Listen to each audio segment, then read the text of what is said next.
اچھا بھائی مفتی صاحب، لوگ آپ کے بارے میں تبصرے کرتے ہیں کہ آپ کو دین کے مٹنے کا غم نہیں ہے، آپ ہر وقت بیانات میں ہنسی مذاق کرتے رہتے ہیں۔ دین کے مٹنے کا غم کا کیا میں دکھڑا لوگوں کے سامنے بیٹھ کے روؤں؟ اگر مٹنے کا غم نہ ہوتا تو ہم یہ بیان کرتے بیٹھ کے؟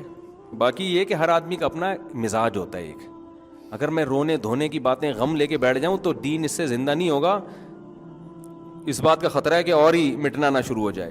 میں سویڈن میں تھا نا، تو وہاں ایک خاتون آئی، ان کے ہسبینڈ بھی وہ اتنے متاثر تھے، وہ دونوں میاں بیوی اتنے زیادہ وہ جذباتی ہو رہے تھے نا ملاقات کر کے۔ انہوں نے کہا کہ ہماری بچی تھی بالکل لبرل ہو گئی تھی، الحاد، اور یہ بیان بھی وہ سنیں گے، بالکل الحاد کی طرف جا رہی تھی وہ، سمجھا سمجھا کے ہم تھک گئے نا اس ماحول میں۔ یہ ایک کیس نہیں ہے، بہت سے لوگوں کے ایسے کیس ہیں۔ تو انہوں نے جب بیانات سننا شروع کیے تو آہستہ آہستہ کیا ہوا کہ تو کیونکہ سنتے ہی نہیں تھے، کسی کو سن ہی رہے تھے، تو ہر آدمی کا اللہ نے وہ اتنے یعنی شکریہ ایسا لگ رہا تھا ان بیچاروں سے ادا ہو نہیں رہا کہ کیسے ہم شکریہ ادا کریں۔ تو اگر میں نوٹس تیار کرنا شروع یا ریکارڈ رکھنا شروع کر دوں نا، کتنے نوجوانوں نے توبہ کی ہے، کتنوں کی زندگیاں بدل گئیں، کتنوں کو اسلام کی توفیق ملی، کتنے غیر مسلم بھی مسلمان ہوئے ہیں بیانات سن کے، میں ریکارڈ رکھنا شروع کر دوں تو بہت موٹا رجسٹر تیار ہو سکتا ہے۔ لیکن میں یہ ریکارڈ رکھتا نہیں ہوں کہ اگر اللہ کے ہاں قبول ہے تو بغیر ریکارڈ کے بھی قبول ہے، قبول نہیں ہے تو ریکارڈ رکھ کے کرنا کیا ہے۔ ہمارے حضرت ریکارڈ رکھا کرتے تھے، جو لوگ بھی ہمارے حضرت کے بیان سن کے توبہ کرتے ان کا ریکارڈ رکھتے موٹیویشن کے لیے، لیکن میں نہیں رکھتا ریکارڈ۔ تو ایسا نہیں ہے کہ فائدہ نہیں ہے، الحمدللہ بہت۔ باقی یہ کہ میں ہنسی مذاق تو بھائی جو اپنا انسان مزاج چینج نہیں کر سکتا۔ میں نے کبھی بیان میں کسی کی نقل مارنے کی کوشش نہیں کی، وہ ایسا کرتا ہے تو میں بھی ایسا کروں، ہمارا اپنا اسٹائل ہے، اس کا اپنا اسٹائل ہے، اور دوسرے علماء بھی کام کر رہے ہیں الحمدللہ، وہ زیادہ اچھا کام کر رہے ہیں، ہم ان جیسا کام کر نہیں رہے ہیں، کر نہیں سکتے، نہ کر رہے ہیں، تو وہ زیادہ اچھا کر رہے ہیں، تو زیادہ تر لوگوں کو تو انہی سے فائدہ ہو رہا ہے۔ ابھی میں حضرت فیروز میمن صاحب کے پاس گیا ملاقات کے لیے، بڑے بزرگ ہیں ماشاءاللہ، میں لوگوں کو ان سے بیعت کا بھی مشورہ دیتا ہوں کہ بڑے بڑے بدماشوں کو انہوں نے سیدھا کیا ہے، ان کے بیانات میں اتنا مذاق نہیں ہوتا، وہ رلاتے بھی ہیں، مزاح بھی کرتے ہیں لیکن رلاتے زیادہ ہیں۔ اور میرے جو پرانے بیانات ملیں گے نا آپ کو 2000 سے پہلے کے، ان میں رونا زیادہ تھا۔ پھر جب سے میری شادیاں ہوئی ہیں نا تو جتنا رونا، آپ سمجھے کہ شادی کے بعد میں بہت خوش ہو گیا، ہوا یہ کہ شادی کے بعد جو میں رونا شروع ہوا نا، یعنی اللہ معاف فرمائے، تو میں نے کہا یہاں بھی روؤں گا گھر میں بھی روؤں گا، تو پھر یہ عجیب سی بات ہو جائے گی نا، دونوں جگہ نہیں رو سکتا آدمی۔ اور مجھے پھر شادی شدہ لوگوں کے غموں کا اندازہ بھی ہوا، میں نے کہا یار بیانات میں نا رلاؤ نہیں، کیونکہ پہلے ہی گھر میں رو رہے ہیں یہ لوگ، گھر میں عورتیں بھی رو رہی ہیں، مرد بھی رو رہے ہیں، سارے رو رہے ہیں، تو مسجد میں بھی رلاؤ گے تو یہ تو نسل بھاگ جائے گی۔ لیکن یہ سب چیزیں تو ایسے ہی باتیں، اصل ہے مزاج، ہمارا مزاج جو لوگ جانتے ہیں وہ نارمل بھی ایسے ہی ہے جیسے یہاں ہے، ٹھیک ہے نا۔ ہماری جو مدرسے میں استاذ ہیں، ان کے جو ہماری دوستی ہیں، یا اپنے ہمارے دوستوں سے پوچھ لو، جیسے ہم ادھر ہیں ممبر پہ بھی ہم ویسے ہی، مجھ سے آرٹیفیشل طور پر یہ سنجیدگی ہوتی نہیں ہے کہ میں تمیز سے نا ایک دم میں آؤں کہ ایک بات کان کھول کے یاد رکھو مجھ سے تو یہ ہوتا نہیں ہے، ایک بات کیوں بھائی، جتنی باتیں کر رہا ہوں ساری کان کھول کے سن لو، فلاں نے میں فرمایا، پھر یوں فرمایا، تو یوں فرمایا، تو ابھی میں کچھ سناؤں گا تو پھر لوگ ان کی طرف چلے جائیں گے نا، وہ پھر غلط ہو جائے گا، ورنہ بڑا زبردست ایک چیز سنانے والا تھا۔ دوسری بات یہ کہ ہمارے حضرت فرمایا کرتے تھے، ایک شعر پڑھا کرتے تھے، دن گزارے ساز میں، راتیں گزاری سوز میں، عمر بھر ہم دل میں بلبل، شب میں پروانہ رہے۔ میں نہیں کہہ رہا کہ میں ایسا ہوں، لیکن اللہ والے ایسے ہوتے ہیں کہ لوگوں کے سامنے خوش مزاج، تنہائی میں اللہ کے سامنے رونے والے۔ میں نہیں کہہ رہا کہ میں تنہائی میں اللہ کے سامنے رونے والا ہوں، نیک ہوں، نہ میں یہ کہہ رہا ہوں کہ نہیں ہوں ٹھیک ہے نا، وہ میں کیا ہوں وہ تو میں جانوں، اللہ جانے، لیکن رونے کی جو اصل موقع ہے نا وہ تنہائی میں اللہ کے سامنے ہے، وہ ہنسنے کا موقع نہیں ہے۔ ہمارے نبی صلی اللہ علیہ وسلم کیسے خوش مزاج تھے، اور راتوں کو کیسے روتے تھے اللہ کے سامنے۔ امی عائشہ فرماتی ہیں ہانڈی کے ابلنے کی آواز آتی تھی، لیکن دن میں کیسے خوش مزاج۔ حضرت ابو ہریرہ رضی اللہ عنہ فرماتے ہیں میں نبی سے جب بھی ملا ہوں، ہمیشہ آپ نے مجھے جب بھی دیکھا ہے، کبھی ایسا نہیں ہوا کہ مجھے دیکھ کے مسکرائے نہ ہوں آپ۔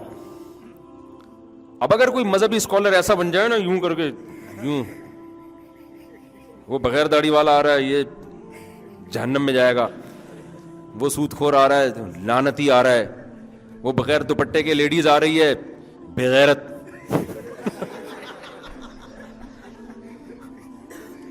तो इससे क्या होगा, वो दुपट्टा पहन लेगी है भाई, वहीं से भाग जाएगी, बोले वो वहीं टाटा करके मैं किसी पादरी के पास जाऊंगी, मौलवी के पास आने की जरूरत नहीं। तो ये तो ये नहीं होना चाहिए, मेरा ख्याल है थोड़ा सा मजबूरी है, लोगों को दीन सिखाना है तो थोड़ा सा खुश मिजाज होना, हमें इतना हूं नहीं लेकिन होना चाहिए इंसान। अच्छा मेरे भाई, दुनिया आखिरत की 100% कामयाबी अल्लाह ने दीन में रखी, लेकिन आज जो जितना मजहब से दूर होता है दुनियावी एतबार से इतना कामयाब होता है भाई, वो अय्याशी को कामयाबी नहीं कहते, इस पर तो कई बार बयान कर चुका हूँ मैं। अय्याशी अलग चीज़ है, कामयाबी अलग चीज़ है। अय्याशी तो माशाल्लाह मिसाल नहीं देना चाहता मैं। मेरी वालदा कहती हैं तुम्हारी दीनदारी में मैयार बहुत ऊंचा है, आज के दौर में इतनी दीनदार लड़की नहीं मिलेगी। मिलेगी भाई, दीनदार लड़कियां भी बहुत हैं मार्केट में। गुनाह छोड़ने के लिए इसके असबाब भी छोड़ने पड़ते हैं, तो अगर कोई शख्स मोबाइल पर बदनज़री करता हो तो वह कैसे मोबाइल छोड़े, जबकि इसकी पढ़ाई से मुताल्लिक हाँ कुछ काम ऐसे हैं जो अब माशरे का हिस्सा बन गए, उनको छोड़ नहीं सकते आप। तो उसका फिर तरीका यही है कि जब बदनज़री हो तो सदका करें, अपने आप को सज़ा दें, आहिस्ता आहिस्ता इंशाअल्लाह वो गुनाह छूट जाएगा। वैसे भी मोबाइल छोड़ने में ये होगा कि आप अगर छोड़ देंगे ना तो जब बदनज़री का दिल चाहेगा तो दोबारा ख़रीद लेंगे, सही है ना। मतलब ये कि मतलब ये कि दुनिया से तो ख़त्म नहीं कर सकते ना, तो उसका हल फिर यही है कि भाई आप जब उस पर कोई उल्टी चीज़ देखें अपने तौबा भी करें और अपने आप को सज़ा भी दें, आहिस्ता आहिस्ता इंशाअल्लाह जब चाहेंगे ना तो ये बुराई छूट जाती है।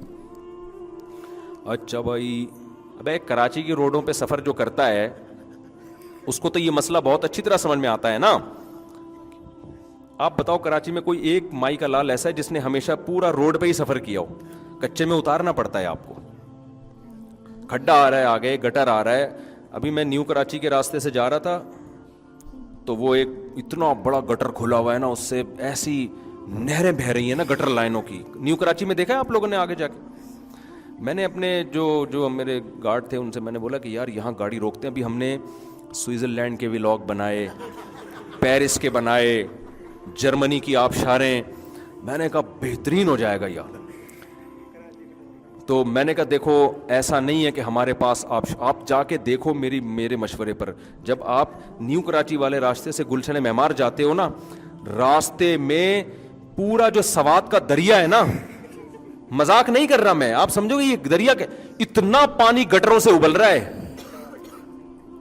आज सुबह उसमें एक ट्रक उल्टा हुआ था ना, अच्छा मैं रोजाना देखते थे इसमें ट्रक उलट क्यों नहीं रहे, इतने बड़े बड़े कंटेनर की आप उसकी हौसले को दाद दो ड्राइवरों के कि इतने बड़े बड़े कंटेनर, वो भी हौसला गोरा होगा वो छोड़ छाड़ के चला जाएगा भाई, मैं कंटेनर उलट जाएगा, लेकिन रिस्क लेते हैं हमारे ड्राइवर, रिस्क लेते हैं यार। गुजार के देखो यार, अल्लाह बड़ा मेहरबान है।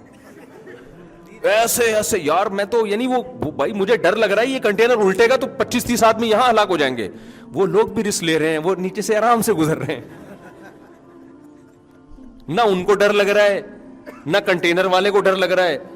तो मैं हैरान कि यार ये उल्टा, आज देखा उल्टा हुआ है, एक फंसा हुआ है वहां पे, आधा यूं हुआ है 45 के जाविये पे ना, गिरा भी नहीं है और अल्लाह ने ईमान की बरकत से उसको बचा लिया। ड्राइवर पता नहीं कहां से उतरा होगा, देखा था ना, ये भी मेरे साथ था, इससे पूछ लें, यूं ट्रक यूं हुआ है।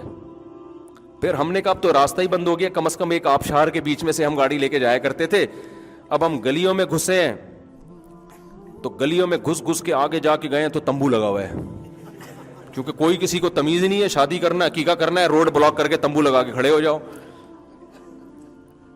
एक तरफ हम पेरिस से होके आ रहे हैं,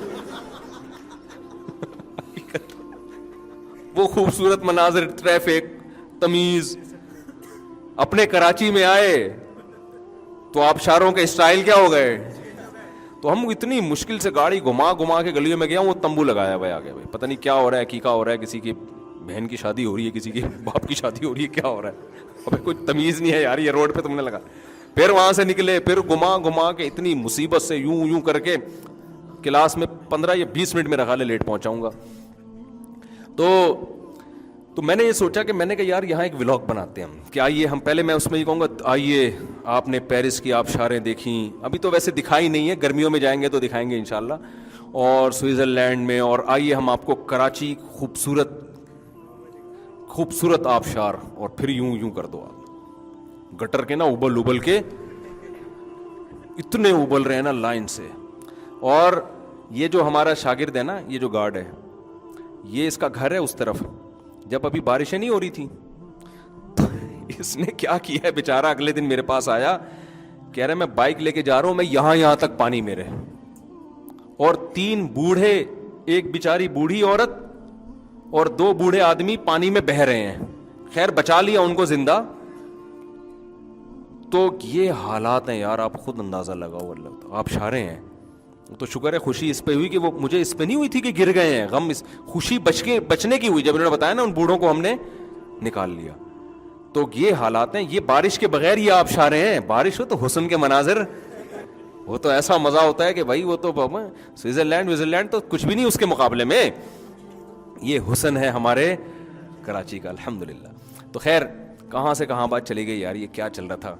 बस बात को ख़त्म करता हूँ मैं, बहुत हो गया। हाँ तो मेरे भाई मैं ये बात कर रहा था कि मज़हब पे चलोगे ना तो आपकी कन्फ्यूजन दूर हो जाएगी। आपको एक ट्रैक नज़र आएगा, ये सीधा रास्ता है। तो उसमें अगर जैसे कराची की यहाँ मिसाल आई थी कि भाई थोड़ा सा आगे गटर मटर आ भी गया तो उठा के फिर भी रोड पे ही आना है ना, ये थोड़ी कि उसी में नहर में ही बह जाएगा जाके वो। तो अगर थोड़ा बहुत इंसान से गलती हो जाए, आड़ा तिरछा हो जाए, अब्बा के सामने कभी ऊंची आवाज़ से बात हो गई, कभी बदतमीज़ी हो गई, तो भाई तौबा का दरवाज़ा खुला हुआ। अच्छा आखिरी बात, अब्बा से भी माफ़ी मांगनी चाहिए कि नहीं मांगनी चाहिए? तो अगर कभी कभार हो जाए तो अब्बा से भी मांगें, अगर आपकी आदत ही हो गई है तो सिर्फ अल्लाह से ही मांग लें क्योंकि बार बार माफ़ी मांगते हुए भी वो शर्म की बात नहीं है। अच्छा ये वो अब्बा भी इससे परेशान हो जाएगा कि बस कर यार कोई और काम कर दो। तो फिर अल्लाह से मांगो और अपने ऊपर कोई जुर्माना रख लो, जुर्माना रख लो। तो ये एक उसूल और ज़ाब्ता शरीयत ने, और बहुत सारे इसमें अहकाम हैं, लेकिन कन्फ्यूजन नहीं है। समझते हो, किसी इस्लाम को छोड़ोगे कन्फ्यूजन ही, सारी ज़िंदगी ठोकरें ही खाते रहोगे, उसी में मर जाओगे। तो ये है हिसाब किताब। तो अल्लाह ताला हमें सीधे रास्ते पे चलने की तौफीक अता फरमाए, मोटिवेशन हमें इस्लाम से लेने की तौफीक अता फरमाए, जो मैंने असल बयान शुरू किया था। और वो जो फिर एकदम आता ना, ये एकदम करके यूं, एक बात हमेशा याद रखना, बोला भाई तू अगर शरीयत के मुताबिक कर कुछ और काम कर ले, तू जाके इस्लाम के मुताबिक बात कर रहा है तो एक नहीं तेरी 6 बातें याद रखेंगे हम, ठीक है ना। इस्लाम के मुताबिक नहीं कर रहा तो फेंकने पर गवर्नमेंट की तरफ से कोई पाबंदी नहीं है, फेंकते रहो बैठ के। अच्छा मेरे भाई, आपके नौजवान, आपके बयान में नौजवान ज़्यादा तो उनको तरगीब में दाढ़ी रख लें। भाई मैं नौजवानों को कहता हूँ, देखो दर जवानी तौबा करदन शेवाई पैगम्बरी, जवानी में तौबा करना पैगम्बरों का काम है। तो जवानी में दाढ़ी रख लो यार। समझ में आ रही है बात?